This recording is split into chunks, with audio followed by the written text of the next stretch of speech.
Do you think this player will be a breakout or a bust next season? First up, we got Anthony Richardson. Bust. Yeah. I didn't even have to Without process that. hesitation. Yeah. Yeah, I didn't even have to process that question. That there's a limit to how much the physical nature of the game, your height, your arm Yeah. strength, your speed, just pure athleticism. It, Anthony Richardson kind of put an end to that conversation because it was sort of Josh Allen that started that, drafting purely for the physicals and developing it. And we reached a boiling over point of drafting Anthony Richardson, what, third overall? And here Yeah. we are now. Yeah. No, I just don't see the vision. I can't at It's this point. tough. Last year he had 8 touchdowns, 12 interceptions. And I think what makes it even worse is the fact that he gets injured every year. Like, Yeah. and that goes back to college and high school. Like, he just consistently gets injured. He, even when he plays, you don't really see, obviously there are those moments or those plays. Like, arguably last year, he had the best pass of anyone in the NFL.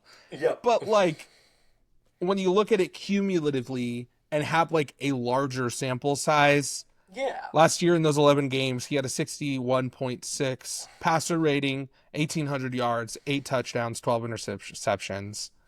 It I just mean, doesn't move the needle. his completions percentage was like 47%. Yeah, it's just not It anything can't. that like leads you to believe that there's hope. No, I am Okay, sorry. well, sorry about that, Anthony Richardson. But next we're going to be talking about Jaden Hicks. This is a guy that you should be familiar with, Jonathan.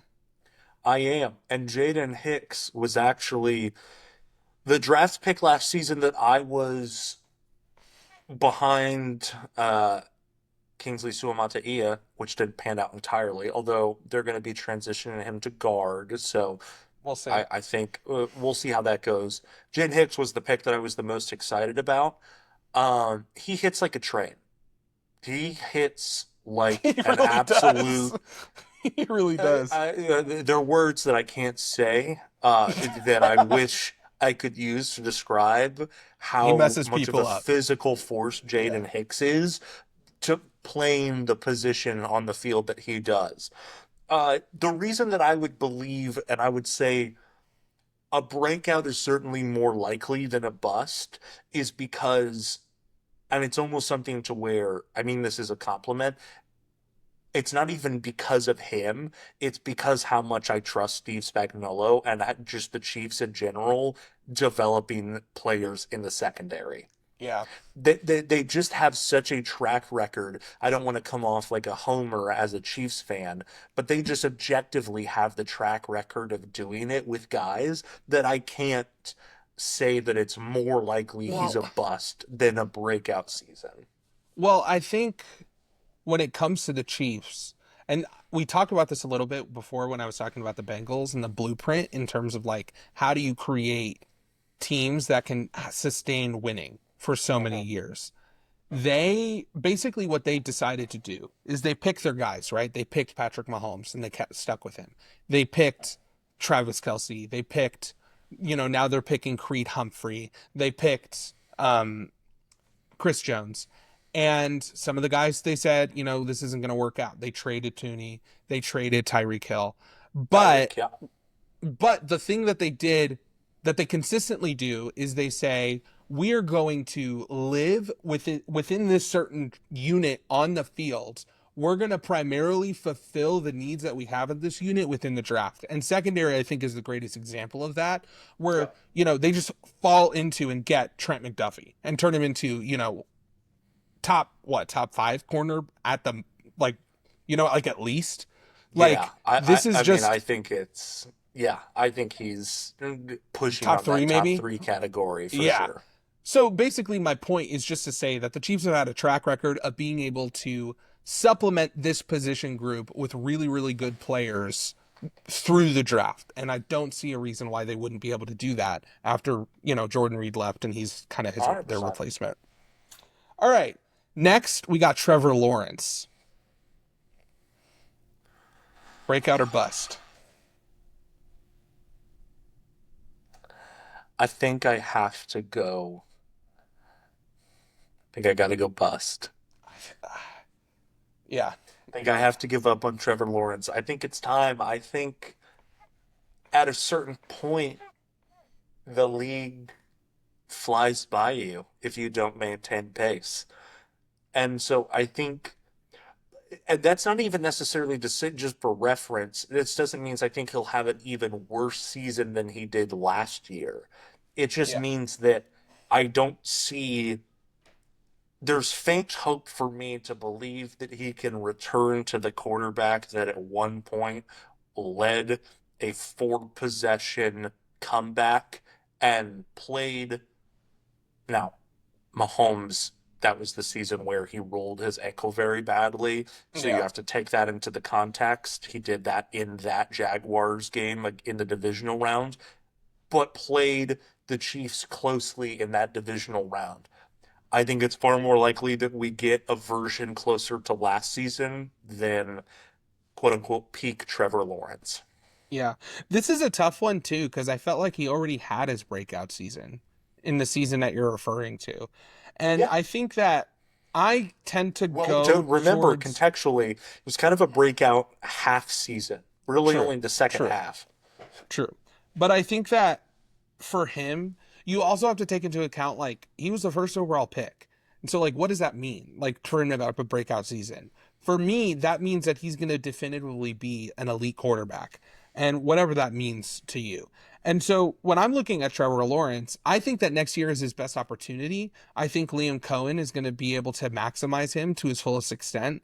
And I like whatever Liam he Cohen. I like that hiring. I love that hire. We'll talk about it in later episodes, but I love that hire. And so basically when it comes to Trevor Lawrence, I think that next year is going to be his biggest opportunity. I think that he is going to be put in the position to succeed the most than he ever has in his career, certainly within his first season and even, into the Peterson era. And so I think that I'm leaning more towards bust because of the context or related to how high of a pick he was. I don't even think he'll have the opportunity to prove that he's an elite quarterback next year because a lot of the damage is done. So I think that the best case scenario for Trevor Lawrence is that he shows that he's a competent quarterback and he prepares himself for a more elite type style breakout season the following year. And I get everyone interprets the word differently. Like you're using the Yeah. word elite. When I'm talking about breakout season, I'm just referring to like I have a hard time imagining him breaking like that top 12 quarterbacks in the Oh, league. okay. I'd settle at this point if you're the Jaguars coming off these last couple of seasons. I feel like you would settle for looking at him and saying, "Yeah, this guy's still above average, and we can see improvement and build Sure. within the system." So yeah, I'm I guess unfortunately down. what I'm thinking of, basically, I guess you could say my bright line for breakout for Trevor Lawrence is like, can he not even for breakout? Because again, I don't think it's possible for him to have a breakout season just because like I think it's going to be a new offense. Like I don't think he's in the position to do so, which is important when you're having this conversation. But in terms of setting himself up for a future breakout, I think best case scenario for him that's realistic is being having a top 10 season. Okay, all right. But we'll see. We'll see. All right, next up we got Keon Coleman. Keon Coleman, this is going to be one of those ones where surrounding Keon Coleman, I am now. Now, it's only been one season, but I might end up being incredibly wrong about this, and I hope I was so. I was pissed when the Chiefs traded back and didn't take with the Bills and then didn't take Keon Coleman. I really wanted Keon Coleman. Overworthy? Yes, Oh, okay. at the time, what I see in Keon Coleman in terms of potential is someone who gives me shades of Mike Evans. Sure. So, like Keon Coleman's net, I don't think ever going to be a guy who can be a top three wide receiver in the league, but he could. I think the ceiling is something to where. Uh, and I'm not saying his ceiling is Mike Evans because that's a crazy thing to say now, especially in the context of Right. his last season. But Keon Coleman does have the ability to be a wide receiver one. I Yes. think that's a fact. And so I would say, especially with, as we talked about, the way that the Bills' offseason went with not really adding any Right. major additions to the weaponry, I think, yeah, it is more likely to me that Keon Coleman breaks out than turns into someone who we look at now as a bust. Yeah, I completely agree. For me, when I say like have a breakout year, specifically regarding Coleman, I'm basically thinking like, can he establish himself as the clear number one target for Josh Allen? And not Mhm. even just like the amount of targets, but just like, is he the number one option there? Like, is he the guy for Josh Allen? Because, and I think 100% he can get to that level, partly just because of a lack of competition within that, receiver room. And but like partially because I do think that he has all of the tools and the skills necessary to get there. And so yeah, I think he's primed for a breakout season. I think a lot of the decisions that the Bills made related to their offseason choices was because they had Keon Coleman. I really like the pick then. I really like it Yeah. now. I think that he's going to do really well. I like the way that you put it, which is almost to where, not that there is obviously a level of personal talent and ability involved, but he has a greater likelihood of doing so just based on the situation that he's in. Like he Yeah, almost de facto is going to be put in a higher likelihood of right. having a season that fills out the stat line more so than last season as a rookie. Exactly. And that's kind of what I was talking about with Trevor Lawrence, where it's like, I'm not going to say that he's necessarily going to be a bust because I believe in Liam Cohen and his scheme. But when it comes to the situation, I don't think he's situationally going to be primed to have a breakout season. I think if Trevor Lawrence is on one end of the spectrum, Keon Coleman is on the exact opposite end, where he has the best opportunity to have a breakout season. You're talking about an MVP quarterback who just had one of the best seasons of his career that's looking for that solid weapon, and he can just, he's just like gifted this perfect situation for him to be that. Entirely right. Yep. Entirely right. All right, finally, we have Adonai Mitchell. This one's a tough one because, and I'll just speak personally, I really like Mitchell.